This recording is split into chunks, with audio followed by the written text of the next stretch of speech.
वर्ष सगळ्यांना सुख समृद्धीचं यशाचं जावो आणि महाराष्ट्रावर आलेलं ते दुष्काळाचं आणि पाण्याचं मोठं संकट आहे त्याच्यातून आपण सगळे सुखरूप बाहेर पडो एवढ्याच मनापासून सगळ्यांना शुभेच्छा देते.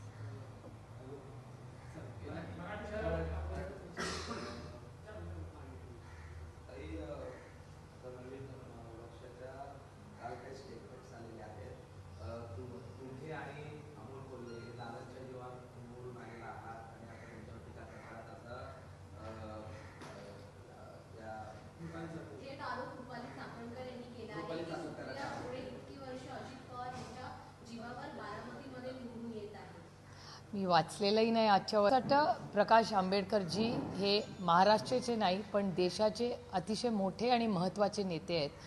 अनेक वर्ष महाराष्ट्राच्या आणि देशाच्या राजकारणात नाही पण समाजकारणात फार मोठं काम आंबेडकर कुटुंब आणि प्रकाशजींचं राहिलेलं आहे.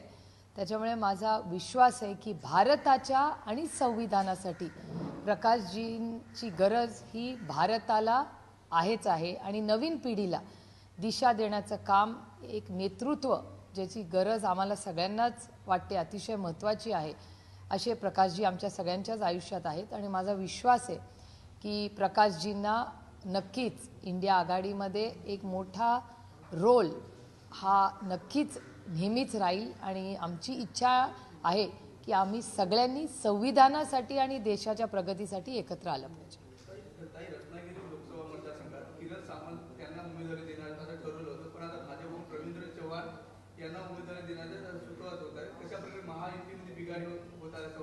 तो त्यांच्या आघाडीचा वैयक्तिक प्रश्न आहे.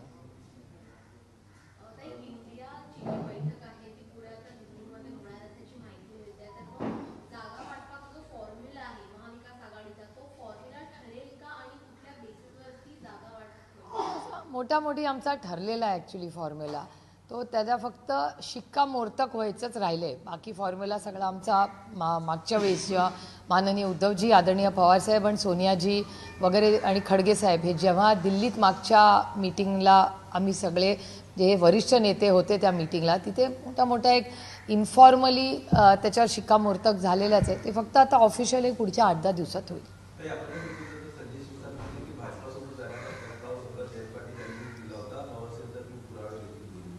त्यांना काय माहिती असेल हो. मी एक लहान कार्यकर्ती आणि माझा सगळा फोकस मायबाप जनतेची सेवा माझा लोकसभा मतदारसंघ आणि पार्लमेंटमध्ये असतो आणि मला बेरोजगारी महागाई पाण्याचे महाराष्ट्राचे प्रश्न ह्याच्यात मी इतकी व्यस्त असते की मला बाकीच्या फारशा माहिती नसतात.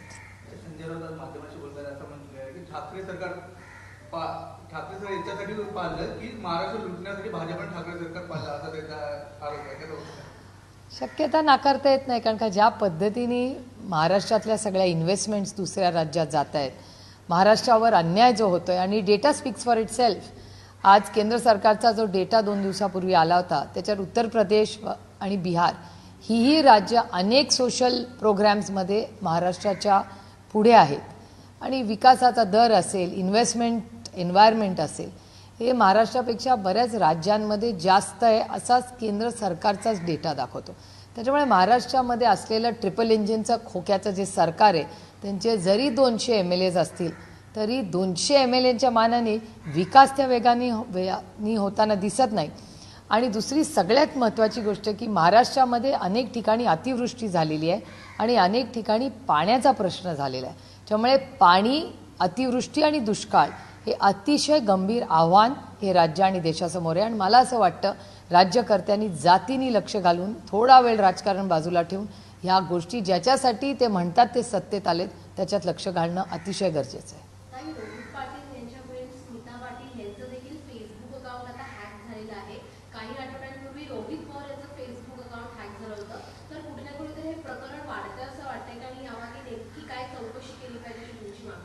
होम मिनिस्ट्री काय करते सगळे विषय सायबर क्राईमचे हे होम मिनिस्ट्रीच्या अंडर येतात आणि गेल्या 15 दिवसापूर्वी असं एक बिल केंद्र सरकारने क्राईम असेल ह्याच्याबद्दल एक नवीन क्रिमिनल लॉजबद्दल एक महत्त्वाचं विधेयक दिल्लीमध्ये पास केलं ज्याच्यात फोन टॅपिंग ऑफिशियल करून टाकले त्यांनी.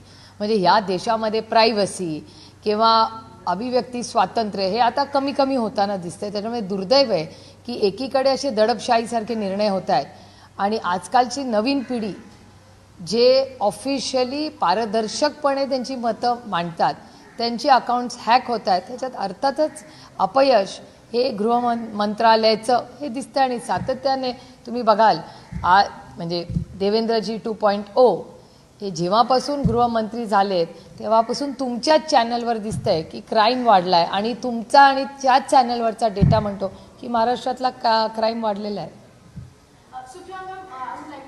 After we finish Marathi completely, I promise to talk to you. I will reply to you the minute I finish with Marathi. Thank you.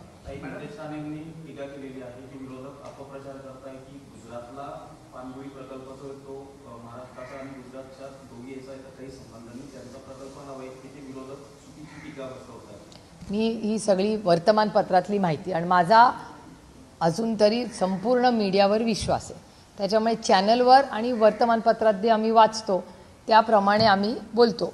आणि ती जर माहिती चुकीची असेल तर अर्थातच भारतीय जनता पक्ष किंवा ज्या डिपार्टमेंटचा तो विषय आहे त्या डिपार्टमेंटच्या मंत्र्यांनी खुलासा करावा. Simple, it's not so difficult. Police महासंचालकपदी रश्मी शुक्ला यांची वरील आणणार होती, पण महायुतीमधील काही नेत्यांनी त्यांना विरोध केल्यामुळे त्यांची नियुक्ती झाली नाही. फणसळकर यांचा अतिरिक्त कारभार दिला. कसं बघताय महायुती? महायुतीचा अंतर्गत प्रश्न आहे, पण जेव्हा तुम्ही बदल्यांमध्ये एवढी गडबड करता त्या सरकारमध्ये काम करणाऱ्या निष्ठेने काम करणाऱ्या लोकांचा जो मॉरल असतो तो कमी होतो. त्याच्यामुळे अर्थातच पोलीसमध्ये अतिशय माझा महाराष्ट्राच्या पोलीसवर पूर्ण प्रेम, आदर आणि विश्वासच आहे. आणि त्यांच्या बदल्या, त्यांच्या प्रमोशन्समध्ये असं जर राजकारण होत असेल तर हे अतिशय दुर्दैवी आहे. आणि मग ज्या प्रेमाने, आदराने एक आदर्श म्हणून आजचा युवा पिढी पोलीसमध्ये जातो त्याला काय तुम्ही आदर्श करताय त्यांच्या पुढे? त्याच्यामुळे राजकारण हे पोलिसून बाहेर असलंच पाहिजे आणि पोलिसांना पारदर्शकपणे संविधानाच्या चौकटीत राहून या ट्रिपल इंजिनच्या खोके सरकारने काम करू दिलं पाहिजे.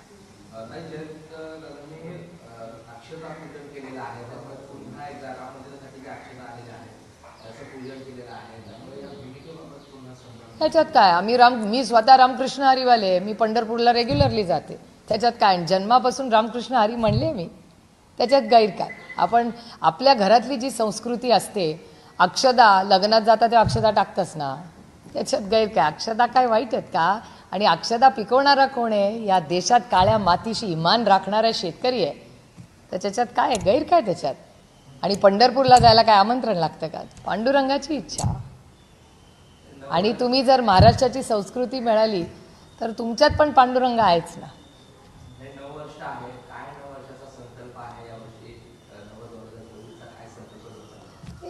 कालच तुम्ही जर वर्तमानपत्र सगळी वाचली असतील तर जगामध्ये अनेक महत्त्वाच्या देशांमध्ये यावर्षी इलेक्शन आहे.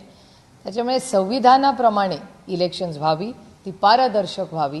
आणि आपल्या देशात आणि जगामध्ये अनेक ठिकाणी ही दडपशाही आहे, त्याला ती कुठेतरी थांबून पारदर्शकपणे स्वातंत्र्याने आपल्याला सगळ्यांना मोकळा श्वास घेता आला पाहिजे. हे आपण सगळ्यांनी ह्या वर्षामध्ये करायचं आहे. कारण का अनेक महत्त्वाची म्हणजे राज्यातली पण इलेक्शन्स आहेत, देशातली आहेत आणि अनेक महत्त्वाच्या जगातली इलेक्शन्स आहेत ज्याचा एक इम्पॅक्ट सगळ्याच गोष्टींवर असतो. म्हणजे इकॉनॉमीवर असतो, निर्णय प्रक्रियेत असतो, इंटरनॅशनल रिलेशनशिप्स असतात. त्याच्यामुळे खूप हे वर्ष पॉलिटिकली, सोशली आणि इकॉनॉमिकली हे खूप महत्त्वाचं असणार आहे जगासाठी, आपल्या देशासाठी आणि आपल्या राज्यासाठी.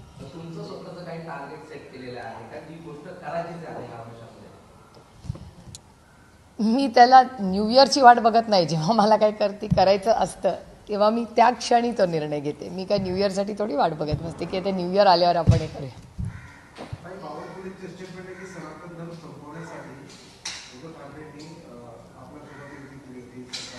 कसं आहे, माननीय उद्धवजींवर बोलल्याशिवाय त्यांची कोणाची हेडलाईन होत नाही.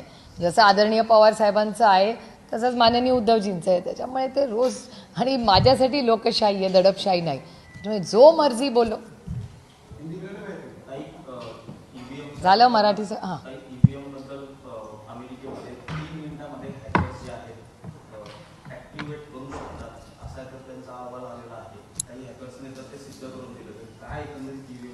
मला असं वाटतं जर अशा काही चर्चा असतील तंत्रज्ञानाबद्दल त्याचा गांभीर्याने आपण सगळ्यांनीच विचार कोण जिंकलं कोण हरलं असं नाही, पण देश हा कोणीही सत्तेत असू दे तरी तो संविधानानेच आणि पारदर्शकपणेच आहे. कॉपी करून पास करण्यात काय मजा. आपण सुसंस्कृत भारतीय लोक आहोत आणि आपण मेहनत करून पास होऊया ना, कॉपी करून कशाला पास व्हायचं. त्याच्यामुळे अशी जर असेल तर मला असं वाटतं एक ऑल पार्टी मीटिंग माननीय प्रधानमंत्र्यांनी बोलवावी.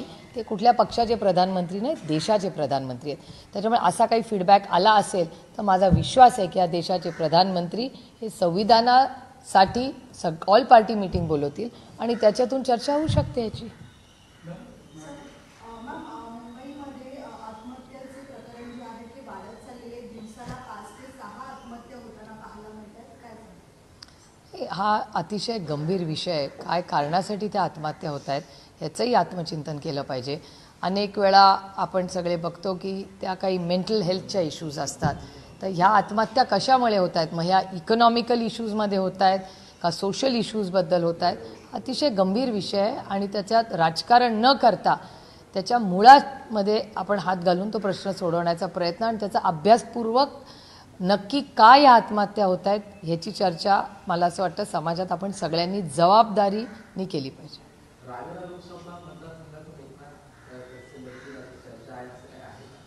बघूया ना, आता पुढच्या 8 दिवसात सीट सगळ्या फायनल झाल्यावर कॅन्डिडेटची चर्चा ही तुमच्यापर्यंत आम्ही नक्की पोहोचू. प्रकाश रेड्डींनी जाहीर सवाल केलेला आहे महाविकास आघाडीच्या नेत्यांवरती. मुंबई व दिल्लीला इंडियाच्या बैठकीला जा, लोकसभेच्या जागा वाटपाच्या चर्चा मात्र महाविकास आघाडीच्या माध्यमातून करता.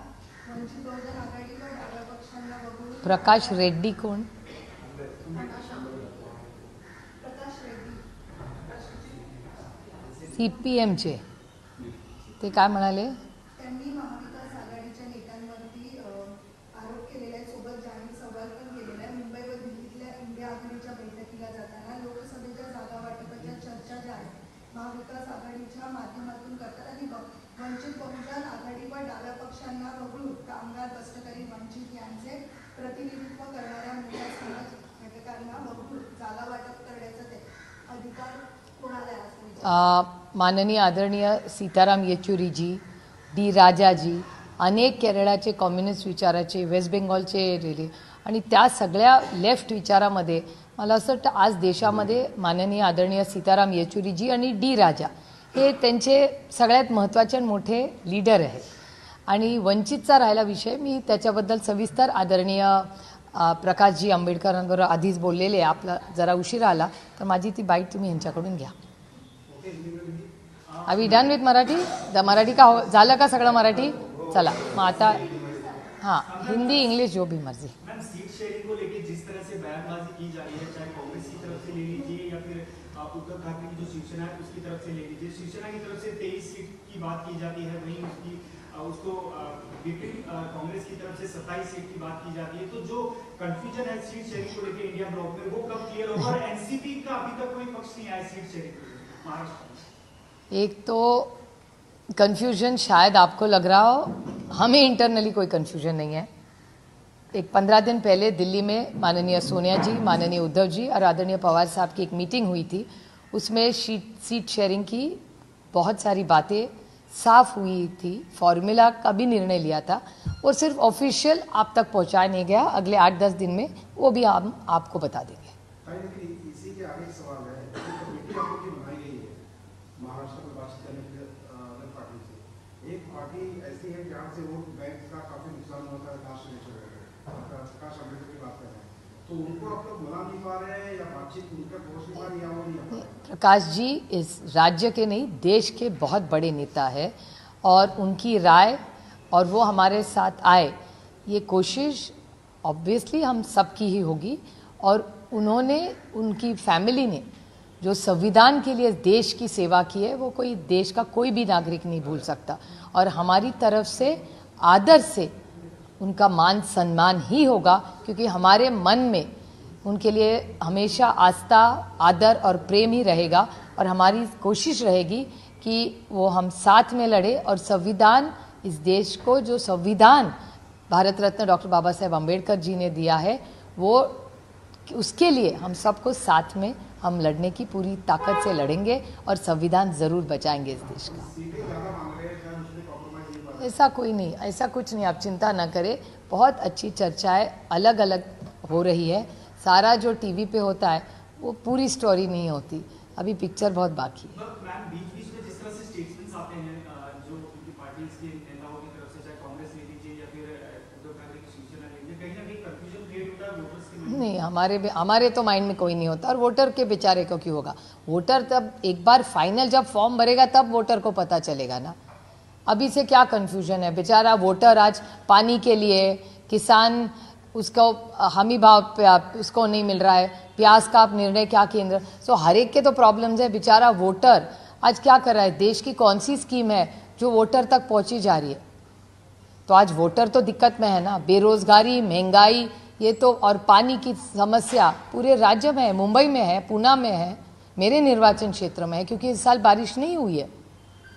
तो वोटर तो बेचारा रुका हुआ है कि महाराष्ट्र और देश की सरकार उसके लिए कुछ करे।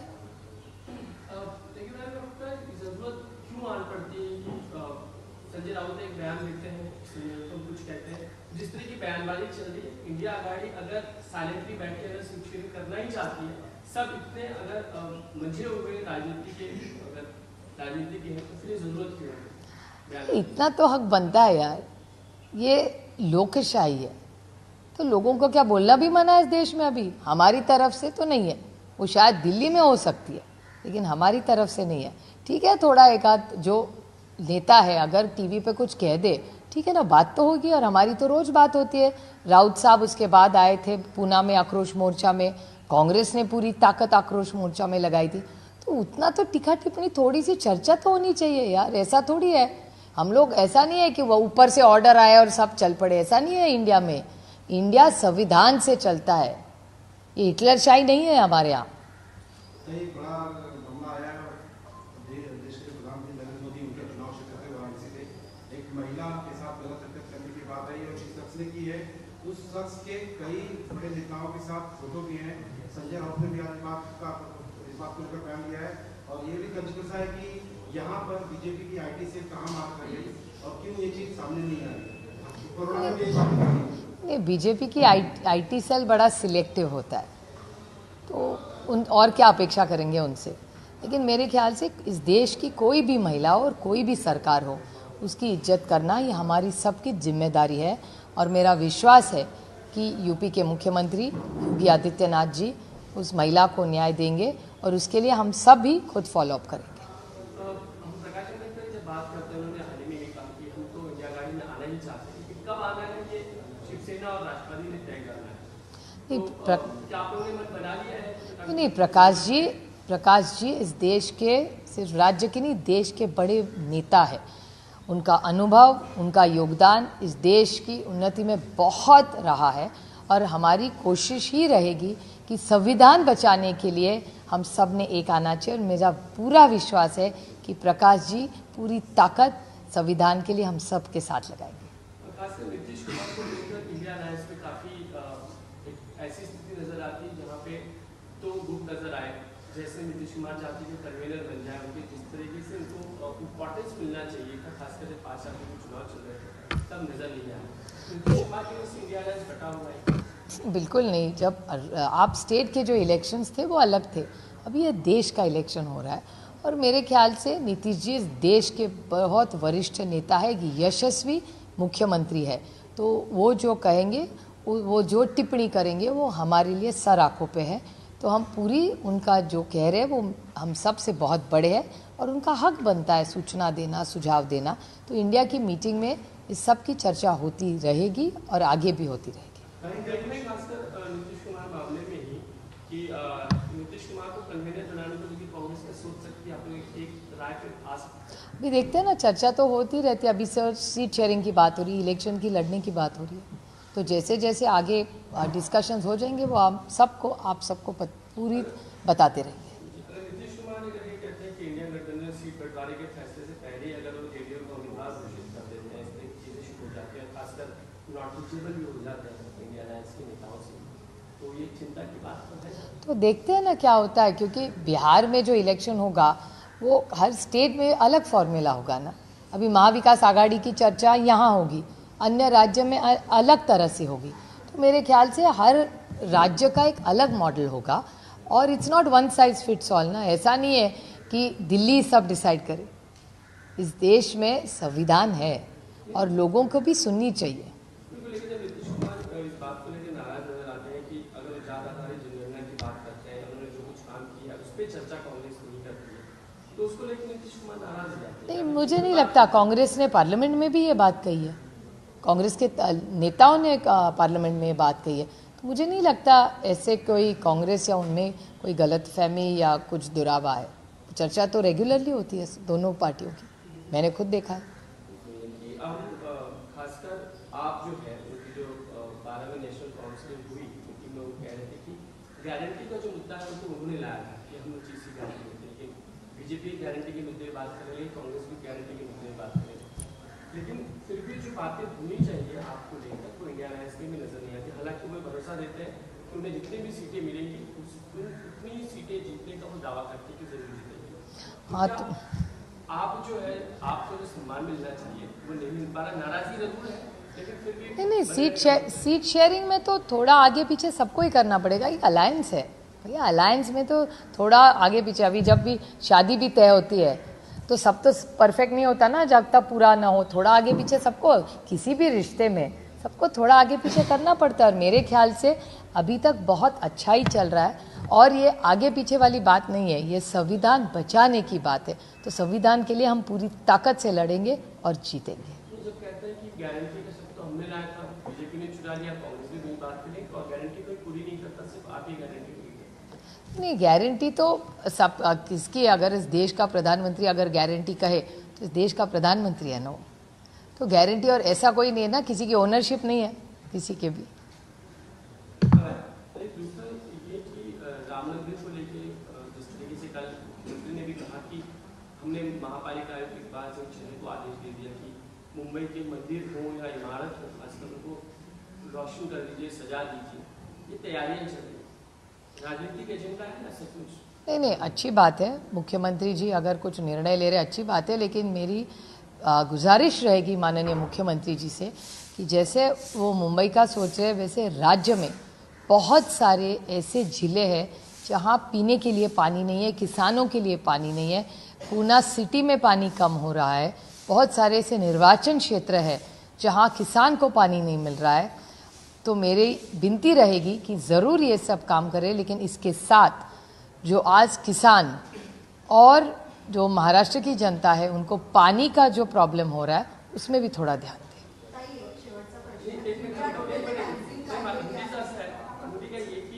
इलेक्शन कमीशन को लेकर आप जब तक आएगा फैसला, लेकिन उसके पहले प्रोसेस शुरू करनी है। विधानसभा अध्यक्ष जनवरी का आज पहला दिन है, 31 तक उनको भी फैसला देना है। लगता है कि कुछ नोटिस आई हैं या कुछ प्रोसेस शुरू करेंगे? ये तो अदृश्य शक्ति सब जाने। माननीय महाराष्ट्र के मुख्यमंत्री ही कहते हैं कि एक अदृश्य शक्ति है जो ये सब करती है। तो अभी मुझे भी लगने लग रहा है कि अगर महाराष्ट्र के मुख्यमंत्री को भी अदृश्य शक्ति पे विश्वास है तो ऐसा लग रहा है कि ये राज्य सिर्फ अदृश्य शक्ति चला रही है।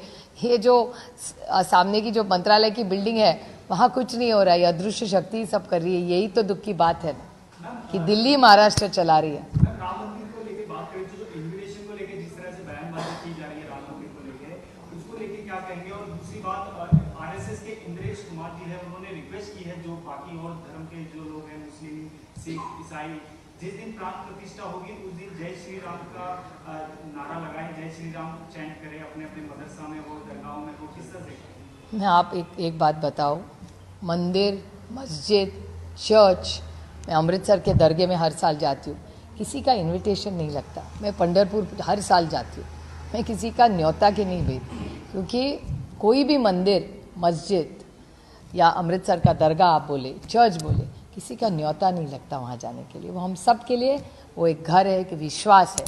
तो मेरे ख्याल से ये जो बयानबाजी हो रही है ये बहुत इमैच्योरिटी है। उन्होंने शायद पूरी पढ़ाई नहीं की है कि ये सब मंदिर, मस्जिद है, गुरुद्वारा है, चर्च है, यहाँ जाने के लिए किसी को न्योता नहीं लगता। एक सवाल था, हाल ही में महाराष्ट्र के मुख्यमंत्री ने सीएम के साथ मीटिंग की, अपने नेताओं के साथ ये मीटिंग की वर्षा होने पर, और 18 तारीख से लेके 22 तारीख तक पूरे महाराष्ट्र में घर घर में भगवा झंडा और प्रभु श्री राम के फोटो के साथ लगाने के आदेश दिए हैं। एक बड़ा उत्सव महाराष्ट्र में की तैयारी में वोट बैंक अपनी तरफ खींचने की नई रणनीति दिखाई दे रही है इस तरह? मुख्यमंत्री जो भी करे, मुझे उनके हाथ जोड़ के विनती है कि महाराष्ट्र में सूखा है तो ज़रूर आपको जो प्रोग्राम ठीक लगे वही करे, लेकिन इस देश का जो नागरिक है, इस राज्य का जो नागरिक है, जो किसान है, उसके लिए भी 5 मिनट दिन में निकाले और उसको पानी का जो है प्रॉब्लम वो प्लीज़ उसमें ध्यान रहे। और जो प्याज का गलत निर्णय केंद्र सरकार ने लिया है उसमें भी थोड़ा सा ध्यान दें। रावेर लोकसभा जो सीट कैबिनेट तरफ से जा सकती है, जब वो कह रहे हैं कि हमें बिजली चाहिए तो लड़ने के लिए, जब चर्चा होगी आपको 10-15 दिन में सब पता चले जाएगा। कब तक आप सीट शेयरिंग में खासकर एक महाविकास 8-10 दिन में पूरा क्लियर हो जाएगा। चर्चा तो दिसंबर में ही हुई थी, सीट शेयरिंग का फॉर्मूला भी दिल्ली में ही तय हुआ था। तीनों आघाड़ी के वरिष्ठ नेता दिल्ली में मिले थे, माननीय सोनिया जी, माननीय उद्धव जी और आदरणीय पवार साहब की, तीनों की बात मोटा मोटा एक जो फॉर्मूला था वो तय हो चुका है। इसका ऑफिशियल अनाउंसमेंट अगले 8-10 दिन में हो जाएगा। हिंदी संपले का हां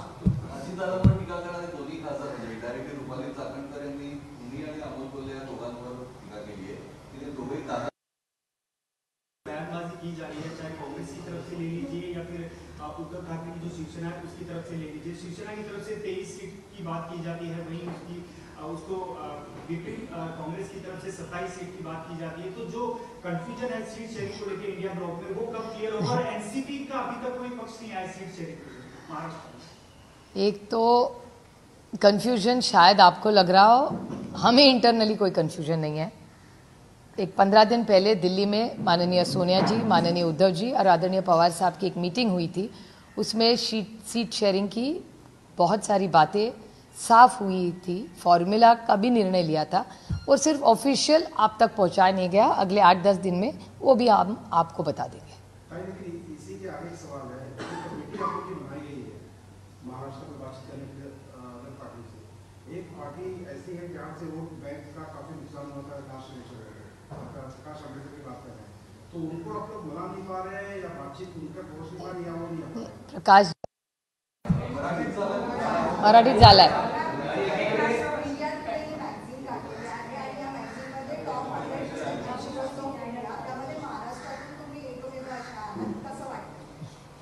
खूप जबाबदारी वाटते, कारण योगायोगाने गेल्या 5 वर्षामधला म्हणजे हा टर्मचा माझा परफॉर्मन्स घेतला तर बारामती लोकसभा मतदारसंघात राष्ट्रवादी काँग्रेसच्या आशीर्वादामुळे माझा नंबर यावेळेस देशात खासदारांमध्ये 1 नंबरला आलेला आहे आणि त्यानंतर इंडिया टुडेच्या सर्वेमध्ये जो नंबर माझा लागलेला आहे 100 महिलांमध्ये, हे खरं तर मला विचाराल तर समाधान, थोडासा आनंद म्हणते, कारण का जबाबदारी जास्त वाढते अशा वेळेस। म्हणजे माझ्या सगळ्यात धाकट्या भावाचा मला परवा मेसेज आला होता आणि तो म्हणला की सुप्रियाताई मला खूप आनंद वाटला आणि अभिमान वाटला, पण एक लक्षात ठेव, हा अवॉर्ड आणि हे 100 महिलांमध्ये येणं हे आनंदापेक्षा जबाबदारीचं जास्त काम असतं, त्याच्यामुळे दडपण येतं। मी गेले 1.5 महिना दुष्काळाबद्दल बोलते।